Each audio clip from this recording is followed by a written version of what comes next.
How you doing? Oh, man. Had a nice weekend here.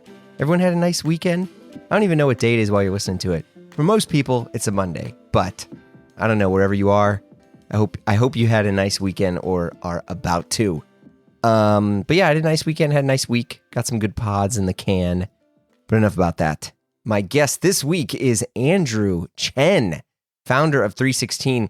Now, before I start yapping here, he's been on the pod before on the first season, some 300 to 400 episodes ago. I think it's actually over 400 episodes ago, which is both happy and startling, I guess, at the same time. I don't know. But we both realized it had been so long that he needed to come back, you know.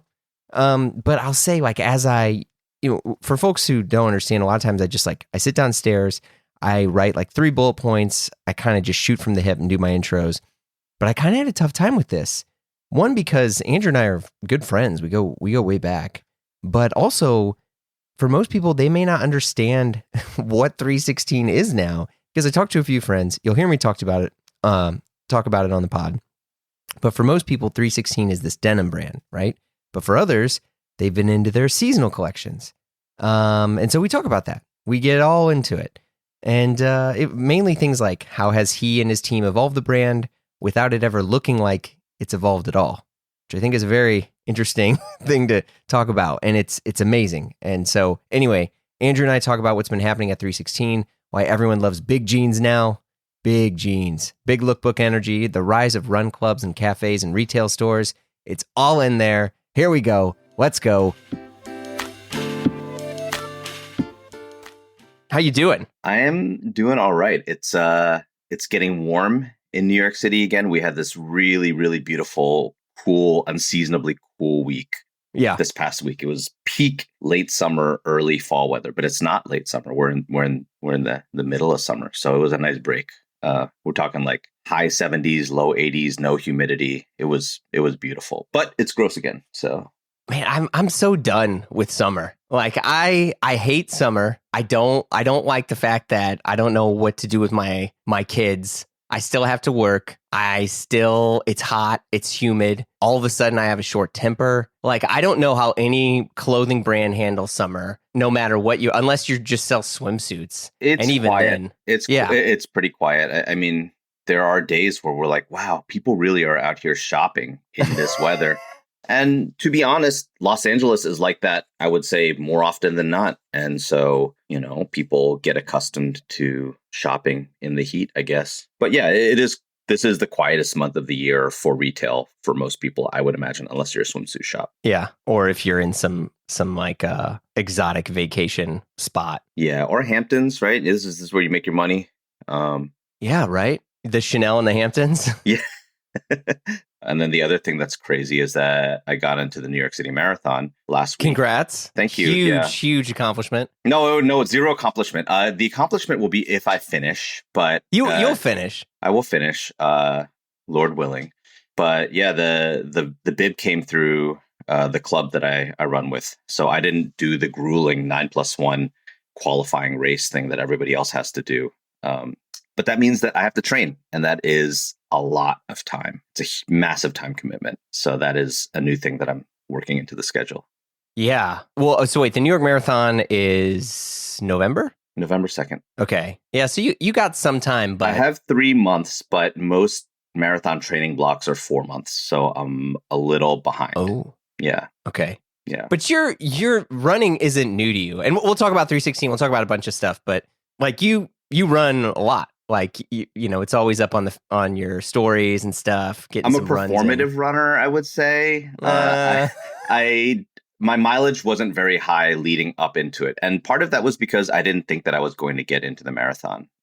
The governing body, New York Roadrunners, has been getting like more and more stingy with giving bibs out. And when they give bibs out, it's not even free. You still have to pay the $300 to run the race. But $300.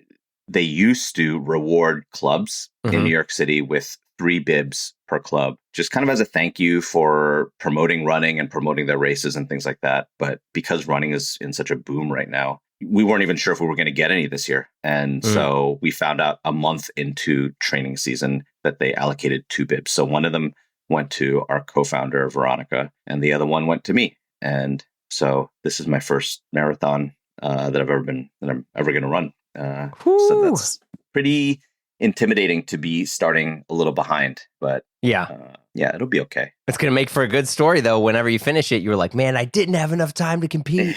I didn't have enough time to work. And, and then here comes the promo video, like, but you can do it too.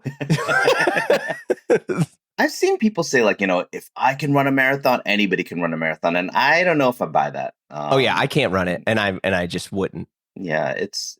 I don't even know if I'd walk a marathon. And I say this not in a of like, oh, I'm too cool, or it's just like, dude, it's grueling because I run a lot too, and I'm often inspired by your running fits and your running IG stories, but I top out at maybe 4 miles. Yeah. And I think everybody should have different goals for running. I think if it's part of your weekly movement routine and you feel better because of it, and it supplements the other things that you want to do, and it gives you aerobic exercise, then I think that's great. I've been volunteering with our crew's cheer zone for the past couple of years, and it's a lot of fun. It's one of the craziest days of the year in New York City. People who don't run at all love getting involved with cheering at the marathon, and seeing that. I guess I think it'd be exciting to be able to run it once. I don't know. Yeah, I mean, and you'll get that the whole time because when we lived in Fort Greene, it would always, the marathon would go up Lafayette, which was on the corner of our street. That's crazy. So we would walk outside our apartment and half a block down, and this was when we had our dog Peggy and Harriet. Harriet was like pretty young at that point. So I'd be carrying her, and we'd walk down, and we'd see everyone running. And I will say, like, for listeners, like, there's a weird feeling you get when you're surrounded by a ton of people who are extremely happy, not for themselves, but for everyone else. And you're like, oh, this is a weird feeling. It's like all these people are happy and they're cheering all these people on. They're cheering on strangers, and they don't know who any of these people are. And they're just excited. And it's just like this like overwhelming amount of positive vibes.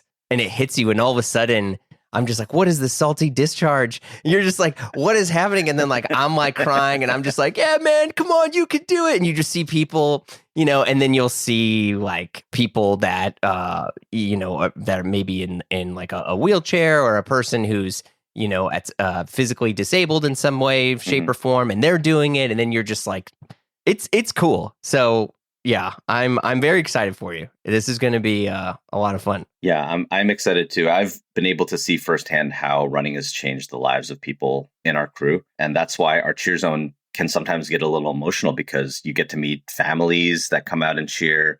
One of our captains, her mom and her daughter were at the cheer zone, which is crazy. She has almost I think her daughter is graduating from high school, and her mom came. So there's like 3 generations right there. And when she showed up, like, people were crying, and it does a lot for people. And so, you think about every single person running by you has something going on, So cool. Yeah. So I looked back at the last time you came on the pod, and we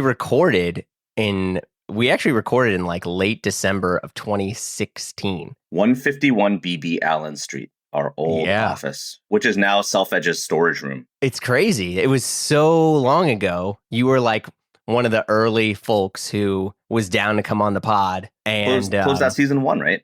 I think so. Yeah. But I had to dig back, and I actually re-listened to the episode.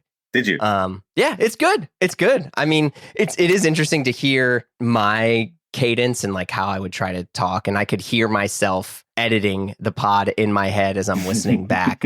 I'm like, oh, I hear myself getting ready to like bring up this point or whatever.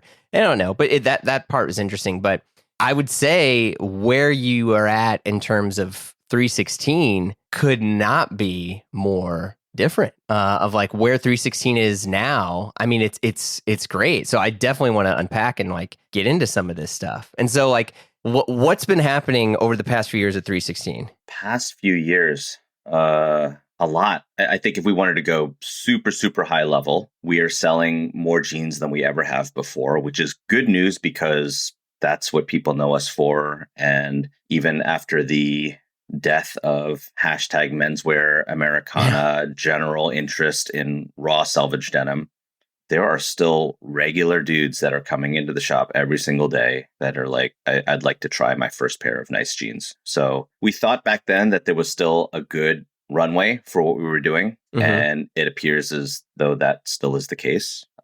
We've had a lot of really cool special projects and collaborations that we've kind of added to our body of work. That's been really cool. What Johan and I love, Johan is my business partner. He's also an esteemed guest on Blamo, I think last year, if I'm not mistaken. So go and listen to his if you haven't yet. But yeah, I think what Johan and I really love about these special projects and collaborations is the opportunity to get to know how another company operates. In most cases, not all, but in most cases, we're working with companies that are bigger and older than us. And so, of course, the temptation is to go into these projects and be like, oh, we would do things differently. This is how we would, I can't believe they're, missing the mark on this, this, and this. But when we go in with humility and we're like, how did they make it this far? What are the things that have carried them and how have they been able to maintain their audience and grow it? I think there's a lot that we've been able to learn and to take out of it. And look, in return, as the smaller, younger brand, we bring a lot of energy. And that's also very rewarding to see that we can bring new eyes to what they do, expand the perspective of what someone might see from that brand. Yeah. So that's been cool.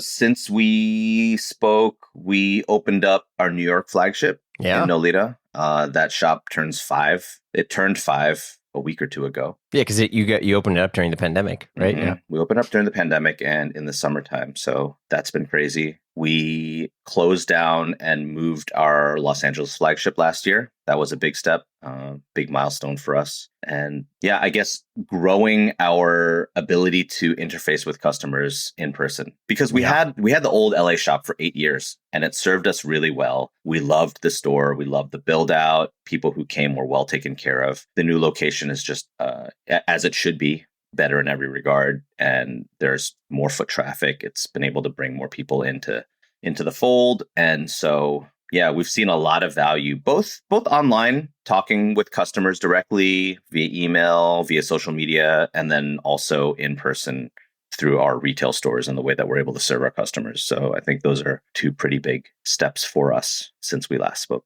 Yeah, well, and I'll say, I did a bit of a recon with some friends of friends whom I knew were familiar with you guys. And I was like, so I'm talking to Andrew Chen again from 3sixteen.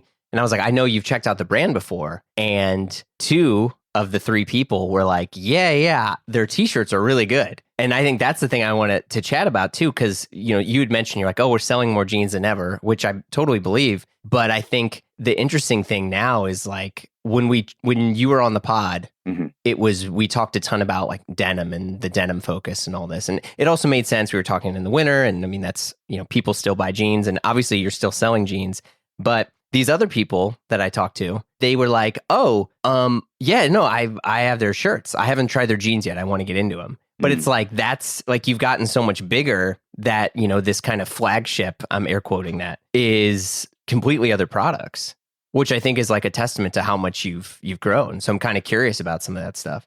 Yeah. And then also, I have 2 thoughts. I'm going to try and circle back to the t-shirt thing because I have something to say about that. But in the time that we've had our New York store open, and as we've grown our customer base and had new people come in, or people who had heard of the brand and had never bought anything before, but once they saw it in person, they were able to kind of get a better feel for what we do. What we were seeing is that a lot of new customers were coming in for our seasonal collection. Yeah. Or that was the thing that spoke to them, right? That was the thing that got them in. And then it wouldn't be until their 2nd, 3rd, or 4th visit to where then they would say, I've always known that you were making great jeans. I just didn't need jeans at the time, or I wasn't ready to step back into a pair of crunchy raw selvage, but I want to now. So that's been interesting to see customers entering the brand at different angles. Obviously, t-shirts were a massive and still are a massive category for us. Many years ago, Jacob Gallagher wrote this Wall Street Journal. He's now at the Times, but When he was at the Journal, he wrote an article about the best t-shirts in 3 price categories. And unbeknownst to us, he pulled our t-shirts and rated them, and they were the top t-shirt in the middle price tier. Our 2-packs are $100. So one t-shirt is $50. I think the top tier was like $150 and up or something like that. And that brought a ton of customers to the brand. There are probably customers that have only bought t-shirts from us since that article came out, and they haven't branched out to anything else. But I'd like to think that some of them started with the t-shirts and then tried jeans next or tried a button down after that. But what this tells me is that there are so many different entry points to the brand, and depending on where you first heard about it or what spoke to you, that may greatly shape your perspective of the brand. So for instance, if you were down for us when we were making graphic t-shirts in 2004, 2005, and then you stopped, maybe when you stopped buying streetwear t-shirts, our brand is frozen in time for you. Right. That's us. Every once in a while, there'll be some rando on IG, not a rando, a customer. I don't want to say rando, a customer who bought stuff and will be like, yo, bring back XYZ t-shirt. I'm like, my brother in Christ. Yeah, we have not made anything like that in a really long time. At the same time, thank you for remembering us at all. Most people wouldn't. And so if that was special enough for you to drop a comment, that's cool. But also take a look at what we're doing now. Same thing goes for if you made your entry point to the brand through Americana Heritage, Red Wing Mock Toe, flannel shirt, slim selvage jeans, and you bought it then, and then you were like, I'm off this now, right? Maybe you moved on to tailored clothing and you haven't looked back, or maybe you moved on to whatever came after that, sweatpants, butt wipe tees. Then, but then maybe can you explain what a butt wipe tee is real quick? Because I know what you're talking about. It was a specific era of fashion. There are a few brands that I can remember. I don't know if I want to. They were super long, thin shirts. It was kind of like a Rick Owens ripoff. Sheer shirts, and they would extend past your butt. But I think sometimes it would be shorter in the front. Yes. So it wouldn't be a full tunic. It'd be short in the front and long, like past your cheeks in the back. Yeah. Sorry, go ahead. Continue. Yeah. So, but, there was a athleisure moment. There was a Italian tailoring moment. And then with I'm getting off topic. But, no, you're fine. But maybe that's what you saw 3sixteen as. And so to this day, you haven't been to our store. The algorithm hasn't served you any of our new content.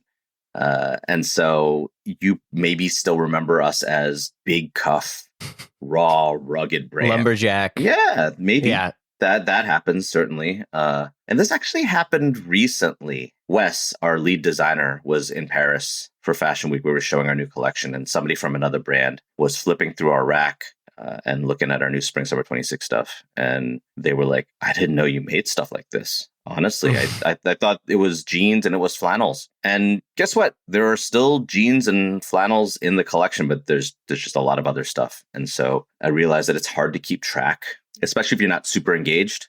It's just hard to keep track of what a brand is doing. And certain moments that you remember them for can be frozen in time for what they are, even though they may still be changing, evolving, growing. And so, there's so many different entry points to the brand, and we obviously welcome all of them. The challenge, I think, is how do we showcase in a meaningful way where we're at now? Yeah, I mean, I think the thing you're kind of tugging at, which I definitely agree, and I wanted to talk about too, is there is it's like people are so busy, and when they find a brand and they like the brand, I would say this is historically more true towards male demographics, that they don't want the brand to ever evolve, like ever. But many brands want to evolve for a multitude of reasons. One could be a desire of new creative expression. The other could be to also, I mean, let's just be honest, like survive or flourish or grow or whatever that is. Because imagine, right, if 3sixteen, let's just kind of, we can use any other brand as an example, and this brand never evolved at all. Or you have a brand like, say, like Ovadia and Sons, right? Like that did you brand, read my mind?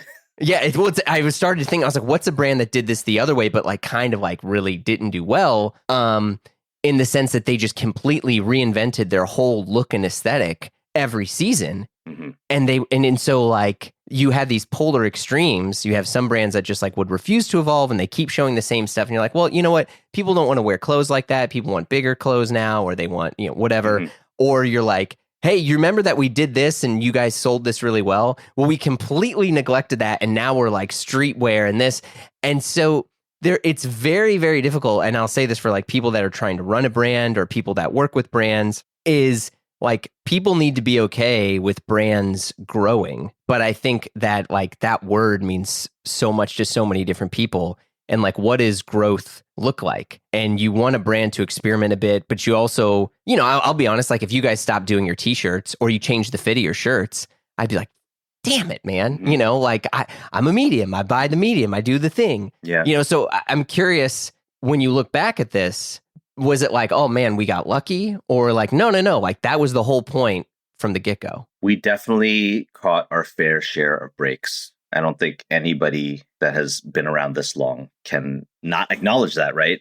Right. There are certain things that had to happen in order for you to still be around. I think that we made timely choices at certain points in time. We took risks that panned out well for us. Yeah. But yeah, the brand changed because Johan and I wanted to do new things and, grew our interests. He still wears streetwear tees that are 20 years old, by the way. I would if I could fit into mine. But he had the foresight. Back then, he wore t-shirts really oversized, so he would buy like mediums and larges, and so now it looks cool. Whereas me, I was wearing size large, and it was not slim, but not not big. Same. And yeah, when I put them on now, I'm like, I am bursting out of this t-shirt. So even if I wanted to, I can't. But my point is, brands are not people, right? But they are run by people, and people change, people grow, people embrace new passions and want to try new things. So when you want a brand to stay exactly the same I don't know, maybe when you're talking about a big heritage brand, that's very difficult. That's really, really difficult because people have been buying your thing for generations. Sure. Like Ralph Lauren has got to keep making polos and tweed blazers. Yes. Yeah. And Weber still has to make a charcoal grill. I don't know that there really is anything, right? That I get that. I get that. Maybe a crazy color, like a cobalt blue. I would buy that. Actually, I would too. Right? But for us, I just look at fit pics from 15 years ago. And I look different. Body composition has changed. Personal style has changed. The way I want things to fit has changed. So yeah, the crosscut flannel has been in continuous production every single season without fail since 2008. Really? Yes, every season. Well, no, there was, let me take that back. There were 2 years where we cut the entire collection and only focused on jeans. I think anybody who's followed along with the 316 story knows that we launched a full collection in 2008 and then found that jeans were outpacing everything else we were making. So we cut the collection and just took every penny we had and focused on jeans. So I shouldn't say in continuous production, but it has been a part of our line. And as soon as we relaunched collection, the first time we started making shirts again, we made another crosscut flannel. And the details are all the same. Those angled chest pockets and the crossed back yoke, all of it's there. And the fabrics have gotten better. Yeah, I would say the fabrics have gotten a lot better. The fabrics have gotten better. They are fabrics that we think belong on that silhouette. So it still looks like a crosscut, if that makes sense. But the sewing quality has gotten better. So that has evolved. And that's a thing that I would hope people would want to evolve. And most importantly, a year and a half ago, we finally made the decision to really make big changes to the fit of it. Oh. And this was a really tough thing for us to work through because for I don't know, 4 years, 3-4 years, we were thinking to ourselves like, well, this is the shirt that legacy 316 customers love and buy. Which was a shorter shirt, right? It was actually longer. It was longer. Oh, it was? It was longer and it was slimmer in the chest. Okay, so slimmer. All right. Yeah, if you think about back to how people wanted shirts to fit, again, 2008 to 2010, Band of Outsiders, Oxford, right? Yeah. Razor slim. Yeah. And so we made what we thought was a normal fitting shirt back then, but in today's terms is quite slim. So we made one change 3 years ago, maybe, and relaxed the chest a little bit. and shortened it a little bit. But we still kept encountering customers coming into the store and putting it on, loving the fabric, loving the details. And they're like, it's just, I wish it fit like that other shirt, which when we launched new silhouettes, we were able to kind of start from scratch and design a fit that was more in line with what we personally were into. And so finally, last season, I believe, was the first season where the crosscut now matches all of our other shirts within an inch and a half or so in the chest measurement. It falls in line with other shirts in our collection. It's no longer the case where if you want the crosscut to fit the way that other stuff fits, you have to size up. Right. And we shortened it, a little bit. It's still longer than some of our other shirts, but it's a shirt. It's a flannel that fits the way that we want a flannel to fit in 2025. But it took time. Yeah. It took time to get there. Wait, hold on a second. Okay, before you send that DM or text that friend, I know what you're thinking. You're ready to buy your first serious watch, or in other cases, maybe your fourth or your fifth. But look, man, it's hard out there. It really is. From this dealer or that store that wants the purchase history or whatever. I mean, you're just, I don't know, you're almost ready to walk away from the whole game. But fear not, my friends. Check out Bezel. Bezel is the trusted marketplace for buying and selling your next luxury watch, with expert in-house authentication on every purchase. With over 18,000 watches listed right now, as of the time I'm recording this, from a mix of professional dealers to private sellers, you're just going to find what you're looking for. But wait, I know. You're like, Jeremy, I'm sorry. They don't have that X Rolex or that insane Omega. Well, reach out to them. Bezel has a real team of real people. Just create an account and be connected with a private client advisor, and they will guide you through the entire process every step. Once you decide on your watch, it's overnighted to Bezel HQ, where their in-house team of experts authenticate it, and then it's on your way to you. If anything is amiss, the watch is not listed correctly, whatever it is, they'll let you know, the buyer know, and the offer to refund you or source you a new one at a similar price. That's pretty good, right? This has been part of the Bezel ethos since launch. I've even spoke to the founders about it. And now you can make an offer on a watch, buy it outright, or bid it at auction. Bezel is the highest rated watch marketplace out there. Even Trustpilot shows Bezel is 4.9 out of 5 stars with rave reviews. Okay, you're still on the fence? Dig into the Blamo feed yourself and listen to my chat with the Bezel co-founders and, well, see for yourself. But you got this. I believe in you. Visit getbezel.com and buy and sell your next luxury watch. That's getbezel.com. Getbezel.com. And it's interesting because I feel like other brands have done things like this, but their sort of marketing or messaging, I'm air quoting that, is like, well, we just wanted to design other pieces that we want. Like, or, we want to make the rest of the clothes we want to wear. Mm-hmm. And you're like, sure, but what if you were a brand that already made some of those clothes? Mm-hmm. And I think that's a thing. And you guys, I'll say this because I bought the other stuff where it's like I still, you did the like drawstring kind of baggy cords that I just wore to the ground all last year, and the reason why when I was talking earlier about the t-shirts and stuff is because, you have people who are like, man, I really like those cords in that shirt, and maybe they're wearing double RL jeans or I don't know, any other thing. And I think for the first time, we're like, oh, that's fine.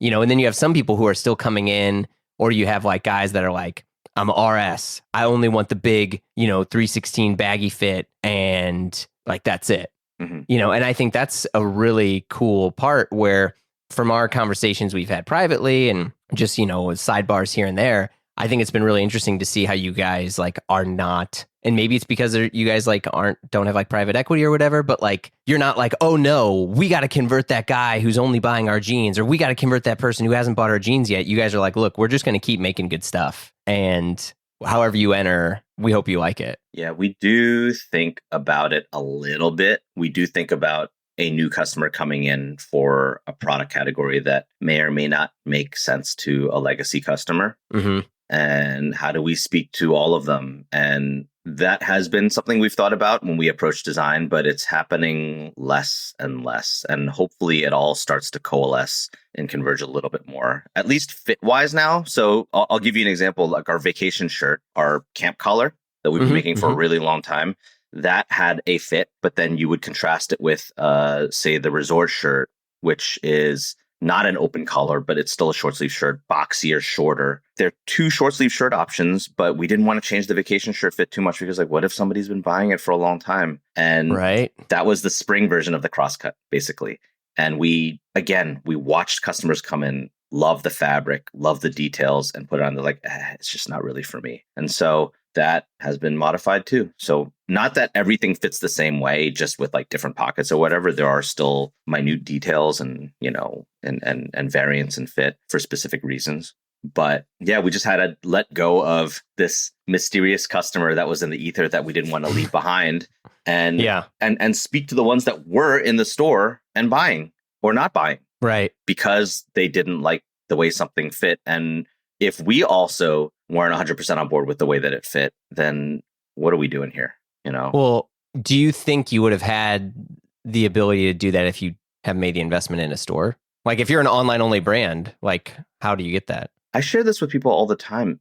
You don't know by and large why somebody returns a product. Yeah. Maybe you have some kind of survey where you have like a little drop down to like, they'll just, sometimes people just pick the first thing that's there because they don't want to. Yeah. And even don't give me more things to do. Right. You also online don't know why someone chooses not to buy something. They just don't buy it. Right. Right. Whereas in a store, when your team is helping people out, they can see what they gravitate towards, what they're touching, what they're asking questions about, and watch the journey through. Does this move me enough to ask for a size? And then if they try it on, what's their feedback on it? So this is the result of our team, sharing in their end of day reports or in their monthly meetings. Like this shirt is killing it. And it's because of the tactile hand feel of the fabric. Or customers really dig this shirt until they put it on. And then this is what they're noticing. And then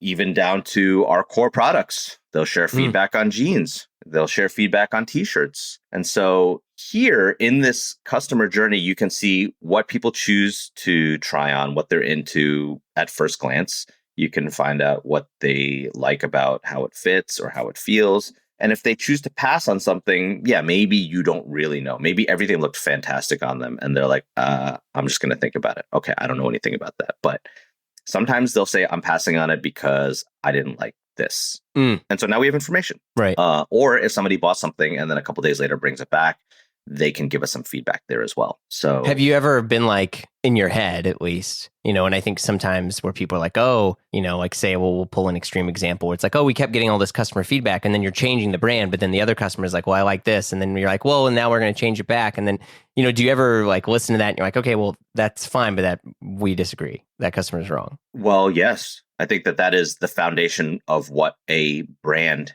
should be, both from a design perspective and also in other regards too. You go to a brand for their outlook on clothes and how they should be styled and worn. You can style and wear it however you want to, right? Once you pay for the garment, it is yours.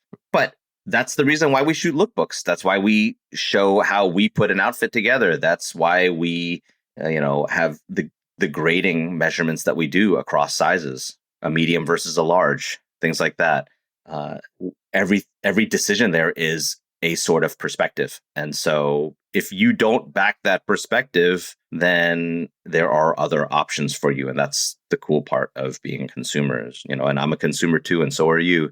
Yeah. That's how we decide what brand we're into, what, and outside of clothes as well, right? You just like the way certain companies communicate and design. And so that's what helps you to make your choices over the other. So yeah, definitely.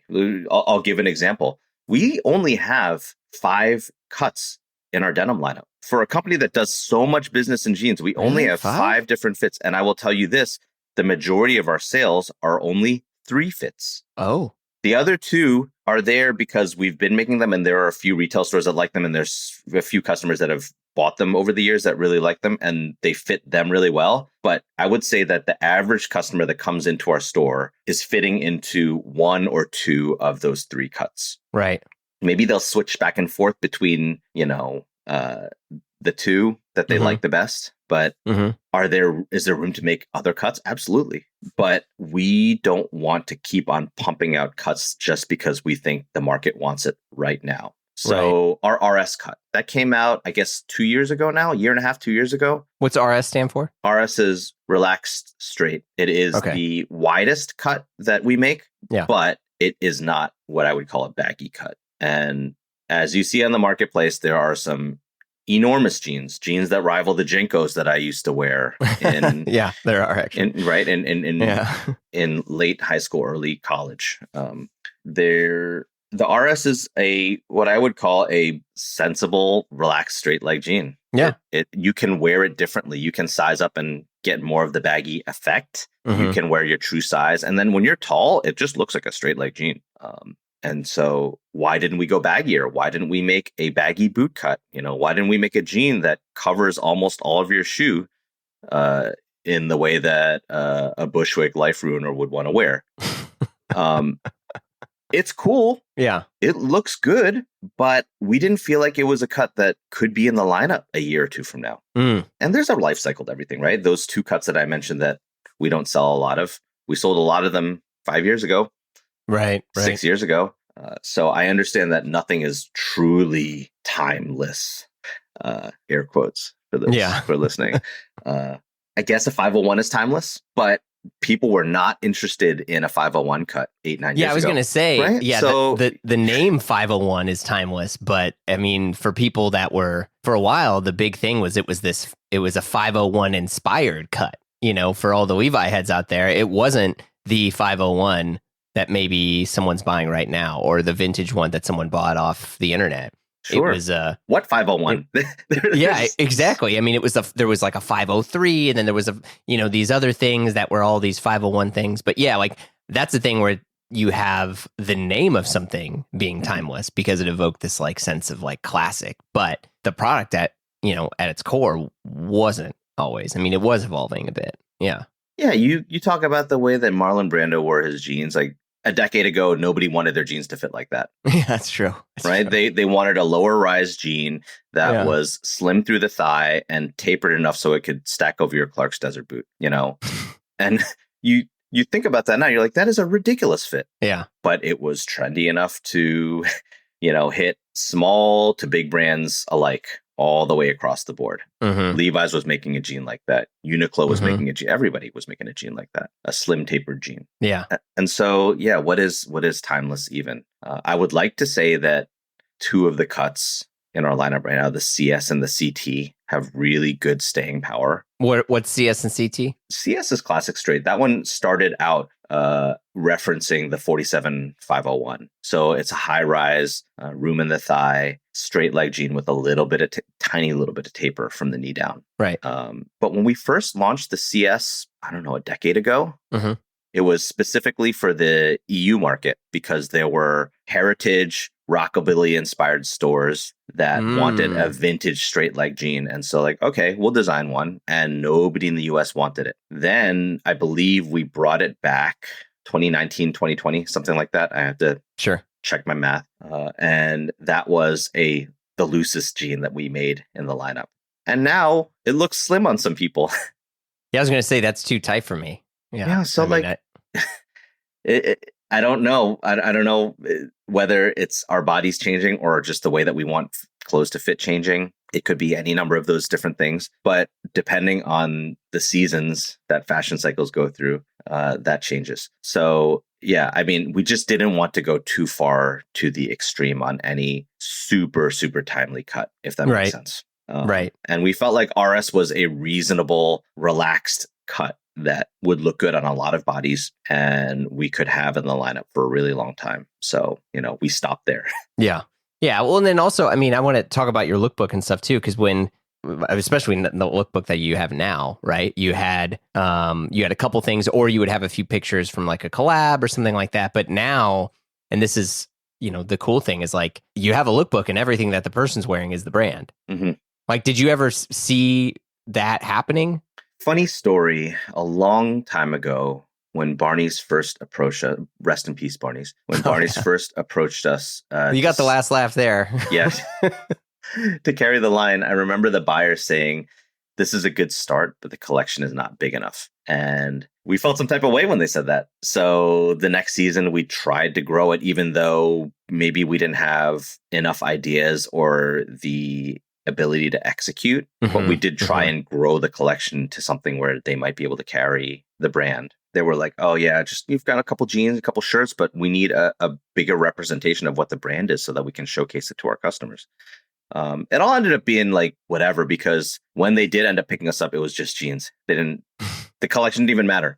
But back then we were like, oh, we got to grow the collection. We got to make it bigger. And that wasn't something that we really, really needed to do. Right.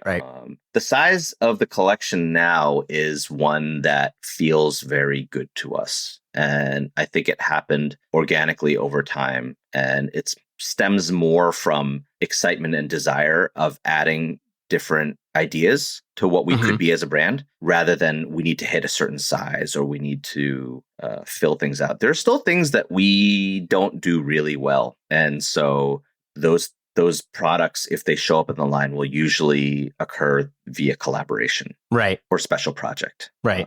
So we just have not nailed down our manufacturing partners in that can fill those needs, but it's getting closer and closer.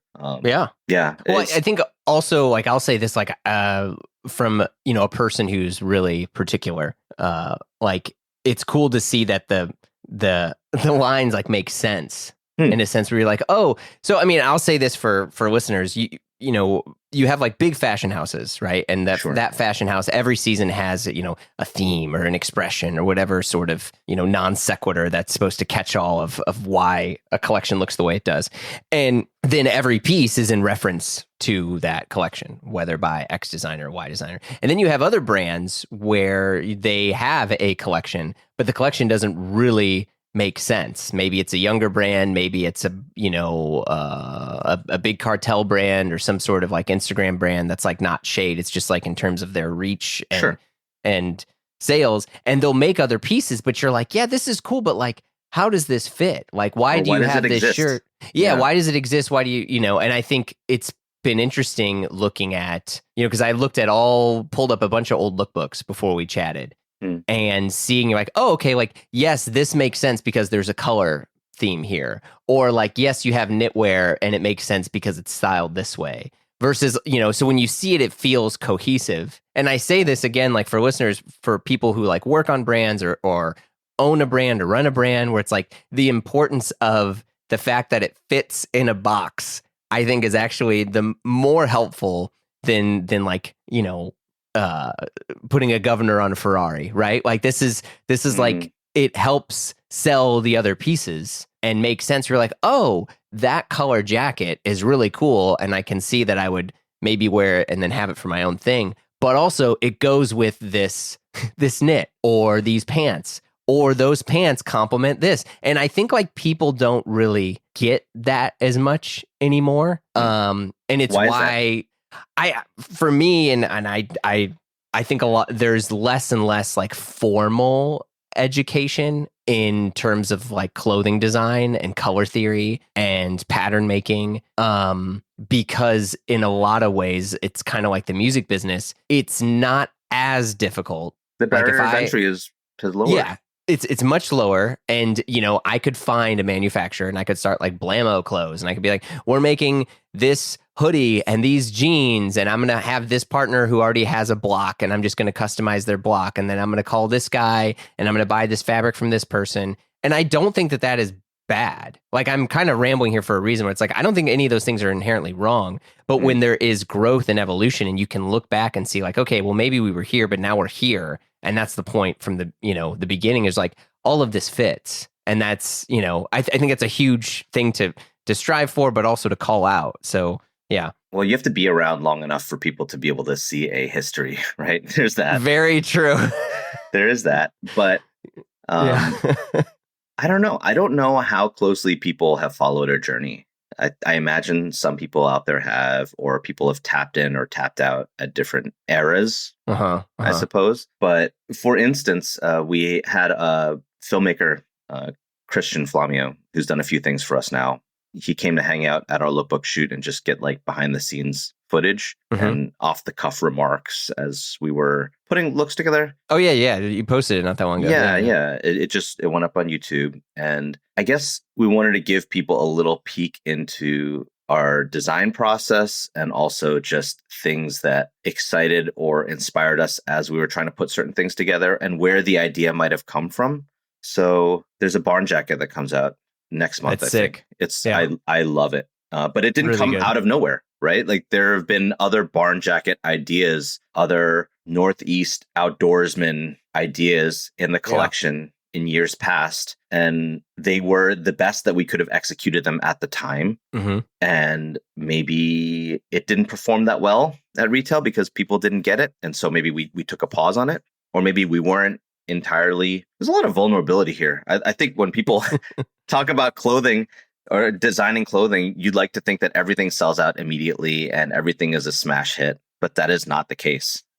There are things that are perfect, but the customer base just didn't get in the time that it released. There are things that were not perfect, that the designer did the best that they could, and then the execution at production was not at the level that you wanted it at. And then there might be some combination thereof. Who knows?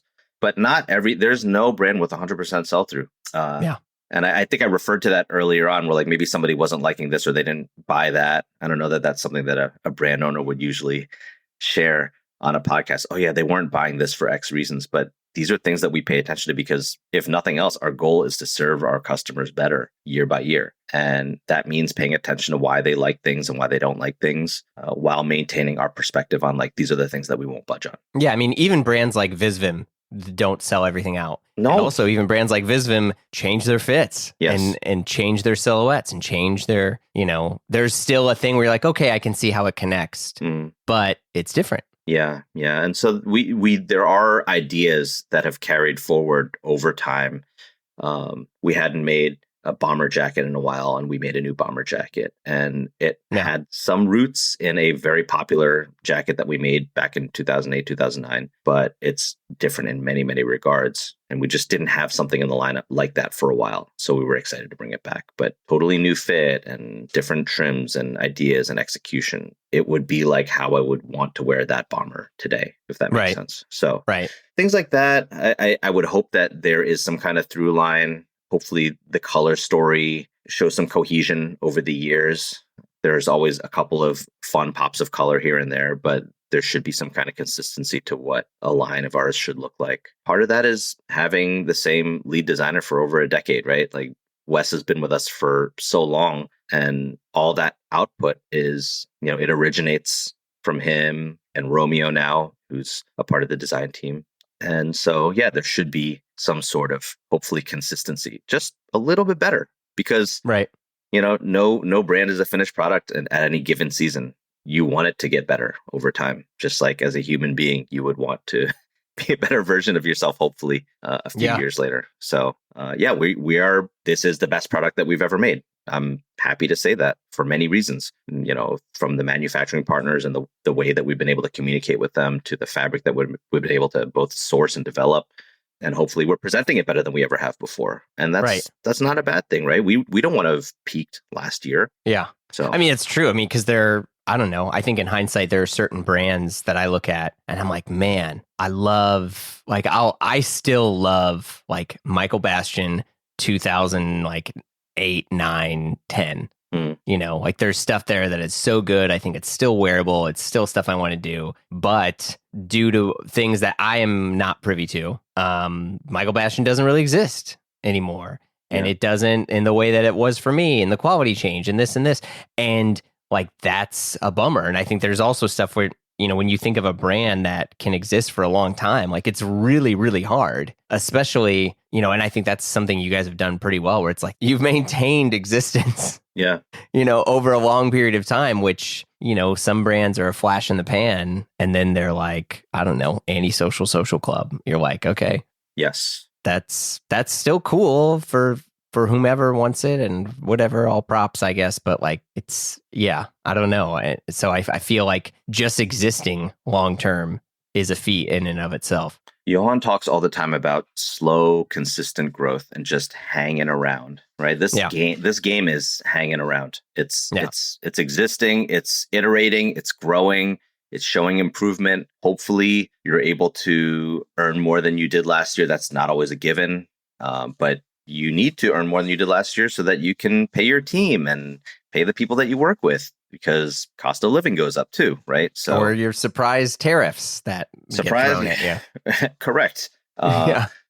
So yeah, I mean, and I've shared this with people before. I remember, I don't know if it was where it was that we talked about this, but you had mentioned to me, and I tell this to other people that it might be helpful for them to hear, that it's not, everybody wants to be number one, but it's not always good to be number one, because being number one forces you into, maybe you didn't say this. I'm melding your ideas with my ideas. When you're number one, you are pressured to stay number one, and you're pressured to level up in ways that might be irresponsible or just outside of your wheelhouse. You start putting on crazy fashion shows because you need to maintain the image of number one, just bleeding money. Maybe you're spending money on your personal life to maintain a lifestyle that befits looking like number one. Mm-hmm. And so the burden of number one is heavy. It's nice to be like I don't know what number you'd said. I think it was like number 27 or something like that. Well, yeah, I mean, the stuff that I've read too is like, I look at a lot of like long-term luxury brands, and not luxury clothing brands, but you look at long-term brands like, I love Rolex. And even though there's Rolex hype and there's all these other things,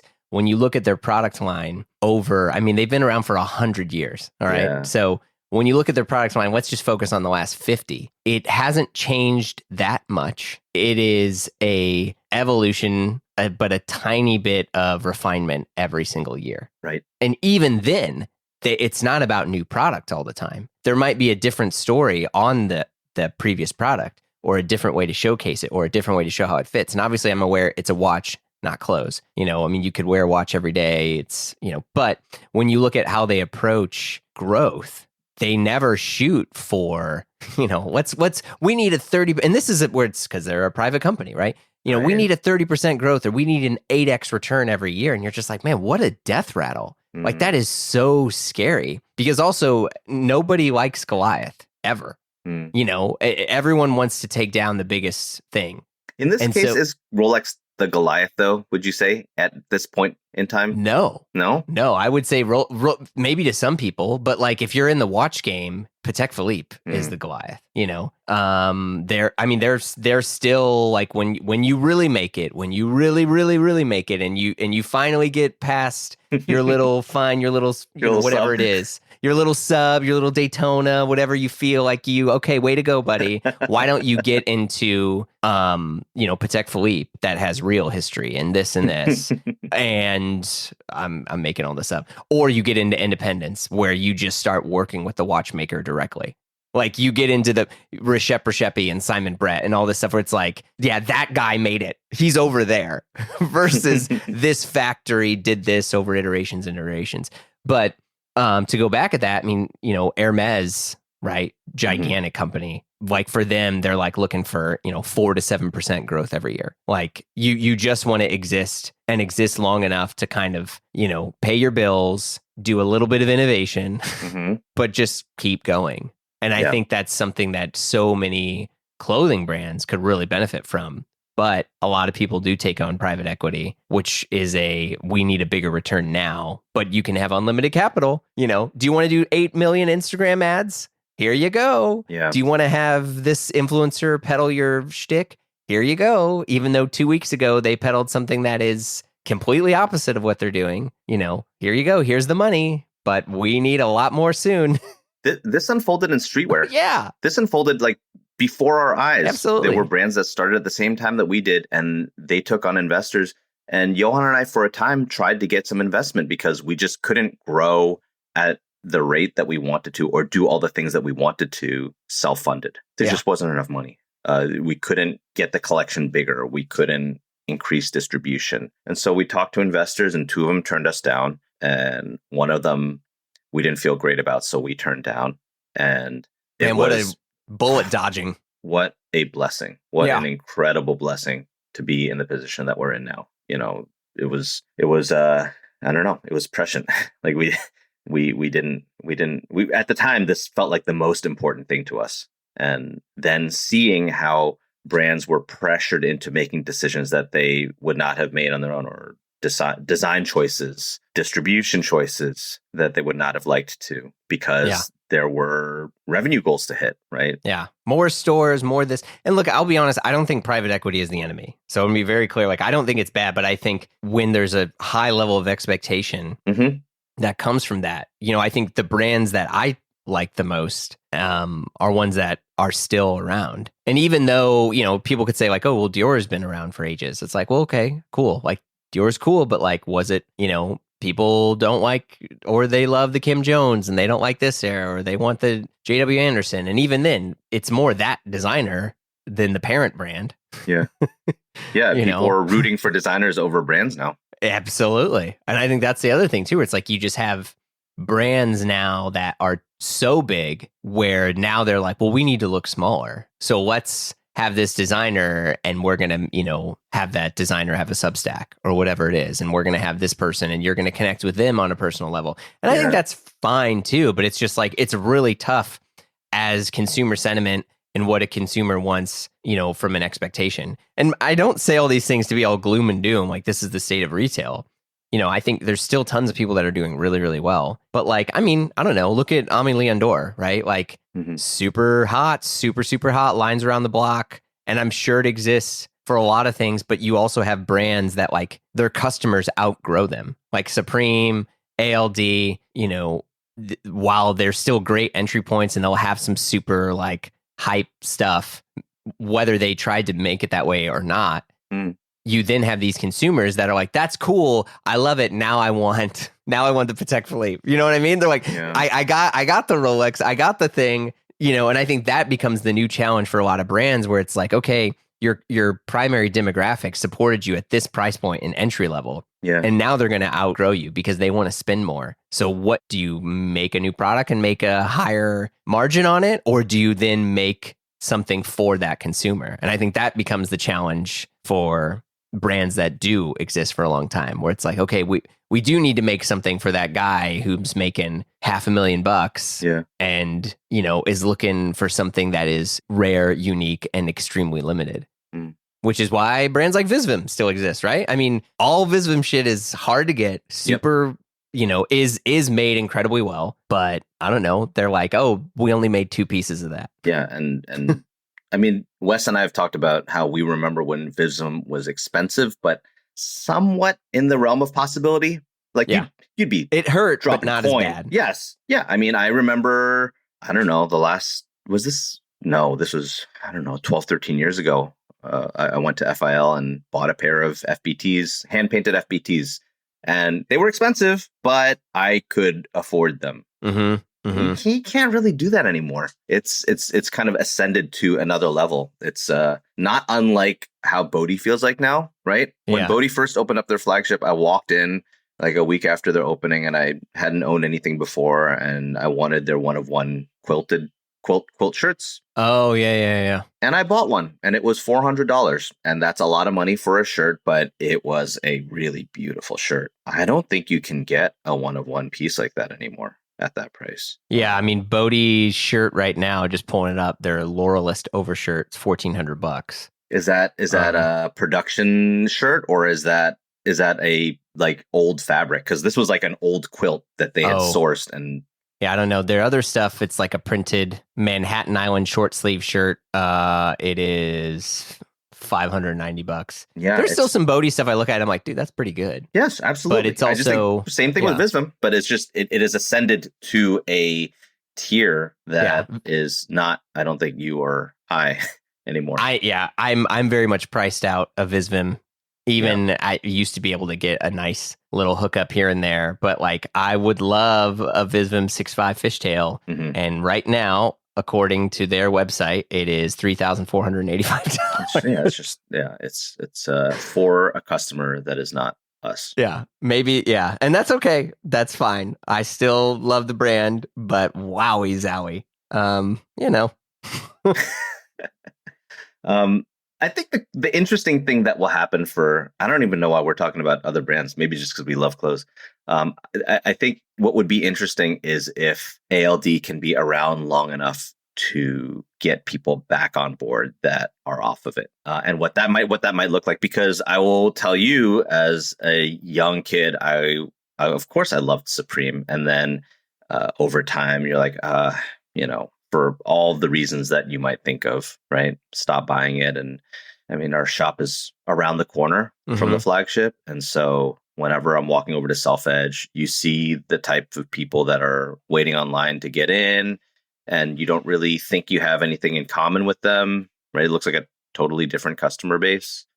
But I'm back on Supreme. I'm interested in their new deliveries. One thing that I respect about them is that the price structure has not changed. Yeah, maybe for Supreme. Yeah, I think maybe some things are a little more expensive than they were in the past, but a t-shirt still kind of costs what a t-shirt does, and so does a sweatshirt. And every season they have really, really cool special projects. They always have weird accessories. They're still razor sharp as far as culture goes. Their videos are incredible. It all feels extremely New York in every possible regard. So I'm interested again. If I happen to see that there's no line, I'll pop in and take a loop. Yeah. But I can't do that at ALD because there's like a bunch of European tourists that are trying to get in. So maybe there might be something in there that's cool that I might be into, but I just don't want to, wait in line. Yeah, I mean, I'll say this too. Like, I am, and why I'm glad we're also talking about other brands too, is like, I'm rooting for Bodhi. I'm rooting for ALD. I'm rooting for Supreme. I'm rooting for all clothing brands, the ones that I don't buy anymore and the ones that I haven't bought yet. Like, this is my whole life and passion. Like, I absolutely love this stuff. I still love Rick Owens. Yeah, you want cool things to exist. Yeah, I'm not ever going to buy it anytime soon. That's completely fine. But like, I love that because for me, and many other people, like, that becomes a part of their life and a part of their journey and figuring out who they are. And so it's like, I want that stuff, but I think it's always a little bit silly to pretend that there's not a life cycle. There's not a roller coaster of just things being cool and things being not. But I think that kind of, brings me back to like some of the stuff about 3S, where it's like, you've done other stuff that I'm curious if you ever see like, hey, you know what? We did Wilson's. It was a one-time thing. The cafe is dope, but to be in the food service world as a clothing brand, which, ALD, right? They have their cafe and look, it tastes good. The food's good. It's a cool vibe. Do you think that for brands to also exist long term, that you have to branch out into everything for your consumer? Like, do you guys see yourself bringing back Wilson's? Or I won't say never. I mean, we did ask Jamie Lau is our cafe director. She helped conceptualize the entire menu, did staff training, would not have existed without her. She came and served Wilson's drinks over at our last sample sale in LA, just as a little, hey, remember this? Yeah, and people in LA didn't have access to it because it was only in New York. So there might be an iteration where it can come back or we can do it again. To your point about whether brands need to do stuff like this, maybe. I don't know. I think if you're desperate, then you have to. Then you really have to start throwing stuff against the wall to see what sticks, to see what people are going to latch onto. But when you talk about the roller coaster of brands, our goal at 3sixteen is to have really small ups and downs. Right.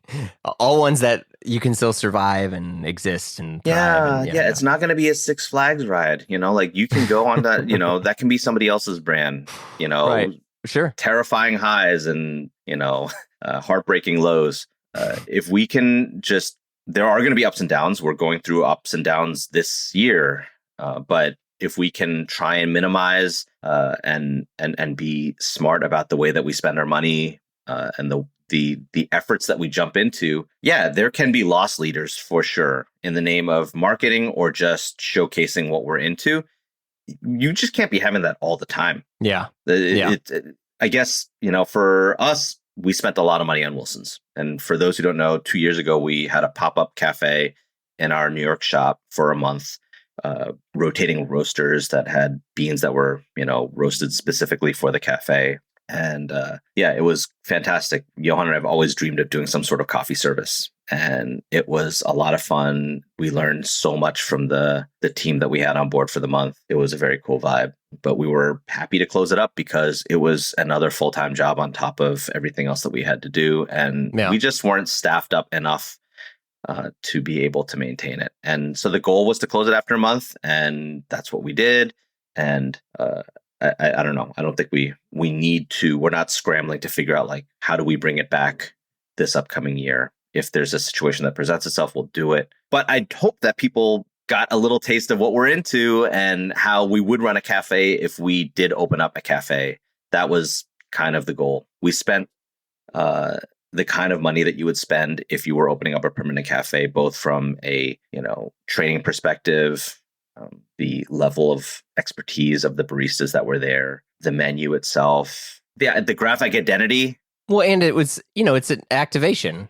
Yeah, I mean, it was a place to hang out. But it was a little more than what most people would put into an activation. There was a whole graphic identity for it. It was the same amount that someone would spend to open up a permanent cafe, and we shut it down after a month.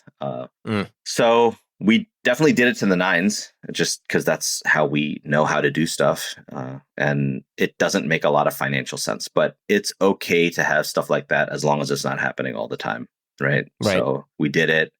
We had a lot of fun with it. And there will be more things like that in the future. They'll be done sensibly, within reason, and hopefully customers get a better idea of who we are and what we're into. And, I think that's kind of the goal of what you would do that for. Yeah. Yeah. What are other brands or other things that you look at now where you're like, hey, they're doing this right? I mean, I think if there's anything that you've seen lately, it doesn't even have to be like clothes, I mean, we were talking maybe yesterday about Noah's new lookbook. It's might be the best one they've ever put out. It's Noah? Stunning. Yeah. Their new fall winter lookbook. It is a very full, I think, look into their world. And it feels like them. The photography is stunning. Yeah, the photography is really good. Yeah, I just pulled it up. Yeah, there is a specific Noah look and world, and I think that they communicate that really well. Their team at their New York shop is also really nice, and I respect that a ton. That may not be something that people really think of when they're talking about a brand, but I feel like the staff at your retail store says a lot about how a company is run. And I don't know them personally or anything, but they're always super friendly, and they've sent people over to us before, and we do the same whenever customers are like, who should we hit up? We always tell people to head over there. But yeah, the vibe is good. Imagery is strong. It feels like them. I don't know. I just want, when I see a new collection or a new lookbook, I just want it to feel like them, if that makes sense. Yeah. Yeah, I mean, I think I think Noah definitely does a good job of when you look at, oh, okay, like this, this looks good, this fits. It's growth, but it's a little bit incremental, when you see that, like, look, Noah didn't always just come out the gate doing leather jackets, but also Noah's like still hitting that barber thing because that prints money. It's good. And the barber stuff's good. I mean, I have like 5 or 6 Noah barbers. Like, why? Sick. Where I'm like, what? I don't need them, but I still I saw that there's a barber in their new lookbook. Is there?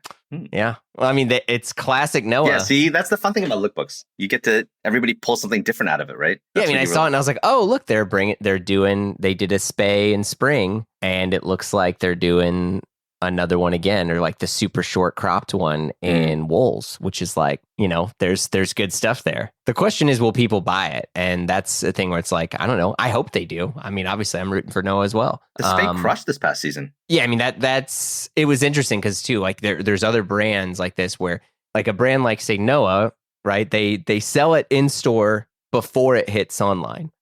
Which I think is a really smart move, where it's like, yeah, your stuff dropped a little bit in store before it went online, and all the people that like live there, one, get to go and try to flip it, or two, they get it and they're like rewarded for like being the local. Now I think they have separate inventory In fact, I know in most cases that they have separate inventory where it's like, oh, you have your in-store inventory and you have your online inventory. Mhm. And so you can sell stuff online and still it's, totally fine. But I don't know. I think they do a really good job of that. Also, I do think Noah's like convictions on on all their, I don't know, their like community and give back stuff. It doesn't feel performative the way maybe some other brands will do that stuff. And you're like, all right, guys, come on, I don't know. But there's definitely some other stuff.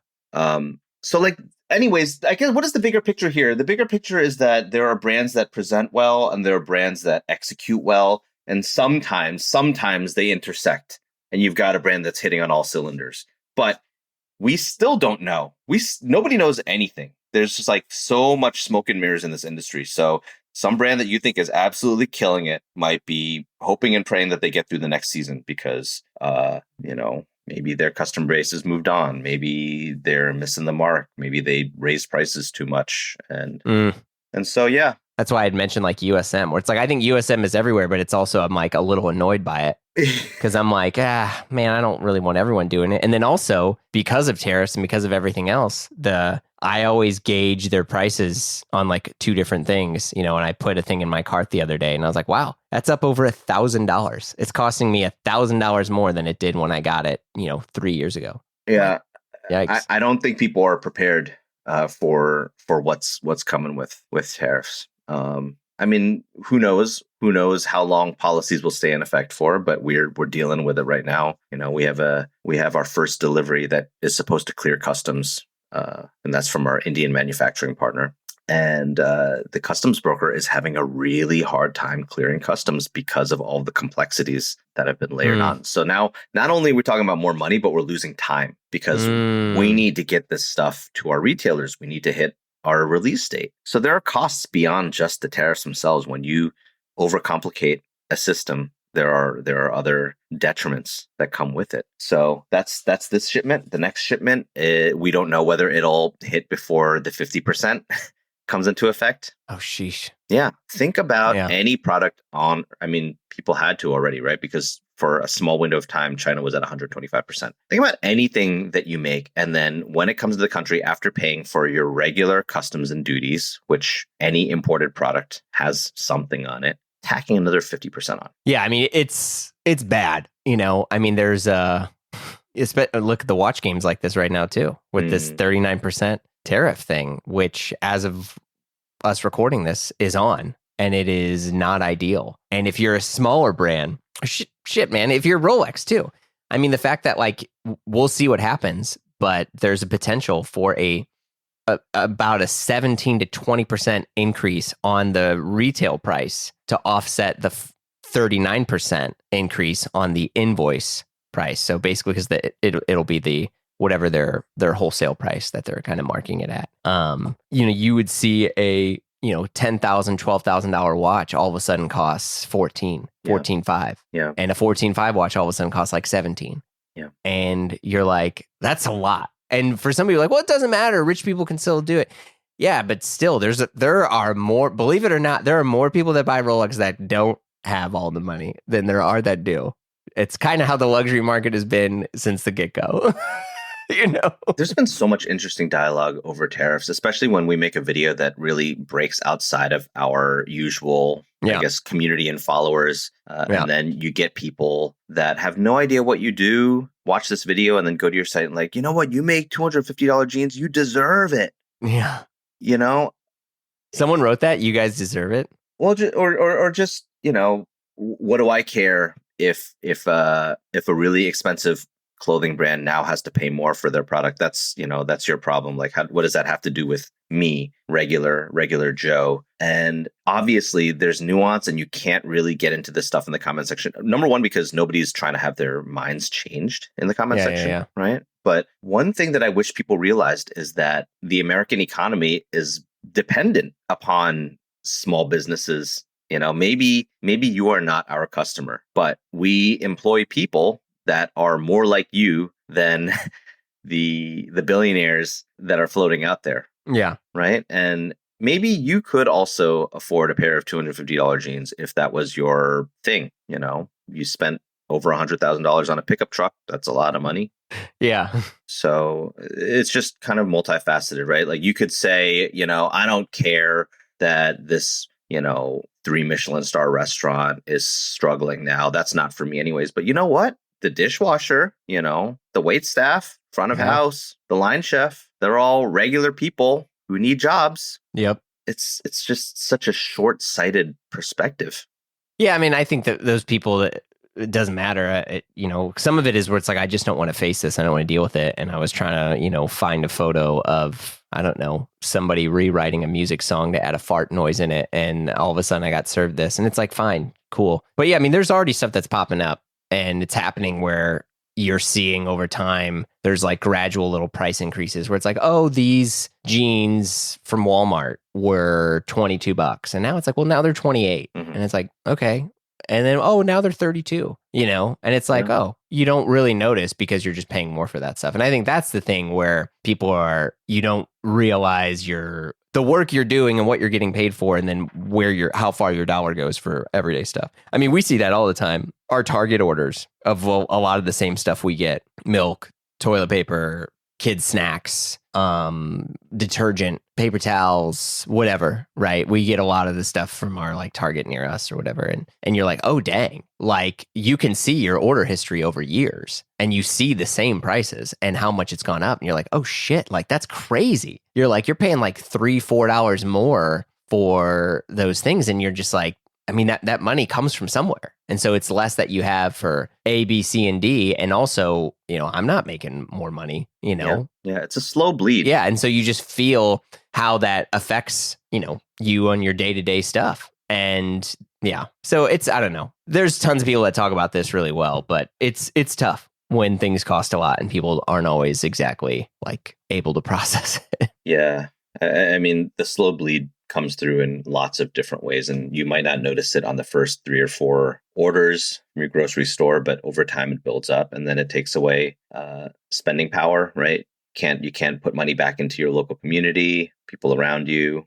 Maybe you go out and eat one less time. Like there's a cascading effect here. Yeah. So, but yeah, there's a lot of things that we're gonna have to get creative about in the coming seasons. We just finished selling spring summer 26, and we don't know whether the current tariffs will hold or if they will change. It's going to be a very, very fluid situation moving forward, because we do think that there is a price ceiling for what we sell. Yeah. There is a reasonable price that we can charge for what we're making. The bright side of being around for 22 years is that this is not the first difficult situation that we've had to navigate. Yeah.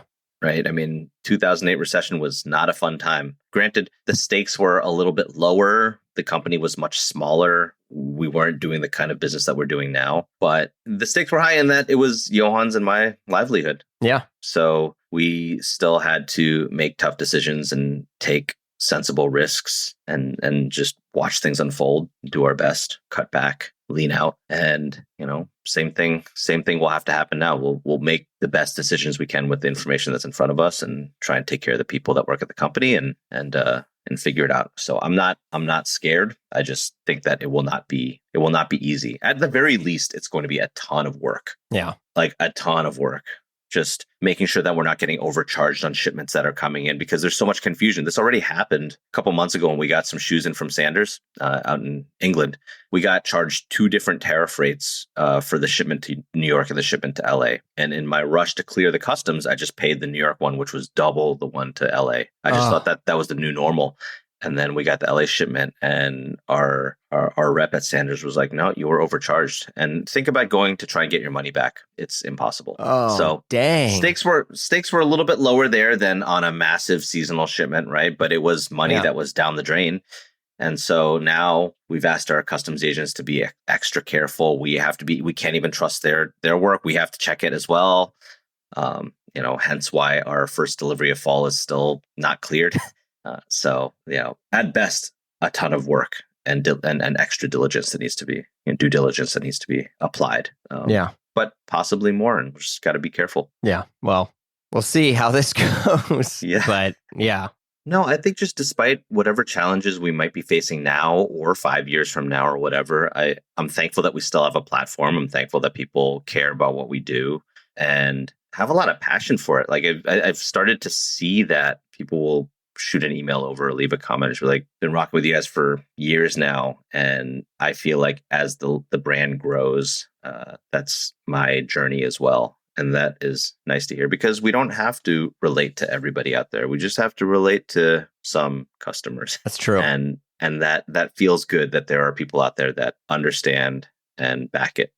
Thankful for the people that I work with, Johan, obviously, and everybody who's on the team. Small team, but everybody punches above their weight class and keeps stuff going, especially when situations can get a little unstable. Yeah. But I don't want to say that stuff is super unstable right now. We've had, we had a great year last year and things are moving along well. There's just uncertainty. That's all. Yeah. But yeah, still planning for the future. We've got a lot of exciting things in the pipeline for not only the brand, the collection itself, but beginning plans to do a New York shop reno, which super exciting. We're going to be able to, further expand upon what we would like the retail experience to be and how we can serve customers better and do it in a way that continues to impress and surprise them. I love being surprised when I walk into a retail store. So if you've been walking to our store for 5 years now and you like it still, and you're like, what do you need to change? It looks great. We've got some cool stuff that we're working on. Oh man, I'm excited for you. That'll be sick. So yeah, just happy to be here, happy to be around and growing, and happy that I still love what I do. Like True. When we talked in 2017, I loved what I did then and still do now. Yeah. So nice. That's pretty cool. Well, thanks for coming back. This was good, man. It was a good hang. Yeah, I'm thankful for you. Oh man, my pleasure. My pleasure. So thanks again, man. I'll talk to you soon. All right, take care. You've been listening to Blamo. Our show is produced by Blamo Media. We're edited by Amar Lowell, and our theme music, as always, by the mysterious Breakmaster Cylinder. If you like what you heard, you know the drill. Share the pod with a friend. Leave a review on Apple Podcasts. Give us 5 stars or thumbs up on whatever other thing you're listening to us on, whether it's Dingledorp or Bing Bong, whatever it's called. But you can also follow us on Instagram for all the hot content. If you want to talk to us and give us your hot take, we'd love to hear from you. You can send us an email at info@blamopod.com. Last but not least, super ultra important. If I had a air horn, I would press it right now. You got to come and join us over on Patreon because the fun never stops over there. Look, the live show, the free show, whatever you want to call this, we take breaks here and there, but Patreon, it never stops. And we also got exclusive shows like Dye Workwear, hosted by Derek Guy and Peter Zotolo, and the Triple J Show, hosted by yours truly with John Moy and Gene DeLeon. There's just a ton of stuff over there. So check it out at patreon.com/Blamo. If not, no worries. We got hundreds and hundreds of free episodes in the feed and more to come. So we will see you all soon.